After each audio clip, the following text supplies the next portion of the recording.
6 तारखेला दापकी रोडमध्ये जे गुन्हा घडला होता, अल्पवयीन मुलीचा बलात्कार झाला होता आणि आरोपी जे आहे तौहीद खान बेग आणि जे अल्पवयीन मुली आहे ते वेगवेगळे समाज असल्याने थोडासा गुन्हा गंभीर होता आणि त्याच्यानंतर आमचे 4 पथक रवाना झाले होते। त्यावेळेस गणपतीचा बंदोबस्त, गणेश विसर्जनचा बंदोबस्त, ईदचा बंदोबस्त पण होता। तरीसुद्धा आमचे 4 पथक रवाना झाले होते।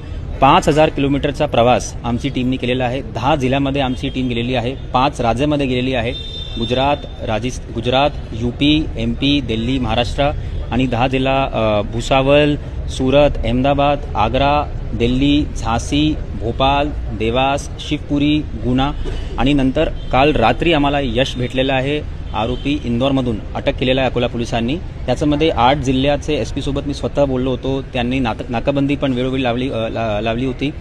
खूप चांगला एक टेक्निकल सर्व्हिलन्स, खूप चांगला ह्युमन इंटेलिजन्स आणि नेटवर्क, आमचा इन्फॉर्मर नेटवर्क याच्यामध्ये ॲक्टिवेट आम्ही केला होता आणि GRP आणि RPFची मदतीतून 12 ट्रेन्स, पूर्णपणे 12 ट्रेन्स आम्ही सर्च केली होती आणि रात्रीभर म्हणजे आमची टीम झोपली नव्हती। 100 आवर्सचा एक ऑपरेशन हे होता। काल रात्री इंदोरमधून अटक केलेला आहे। आरोपी आता आणलेला आहे आम्ही अकोलामध्ये आणि याचा PCRची आम्ही आज मागणी करणार आहोत। नाही, ते दारूचे दुकानच्या समोर होता, त्यावेळेस आम्ही अटक केलेली आहे।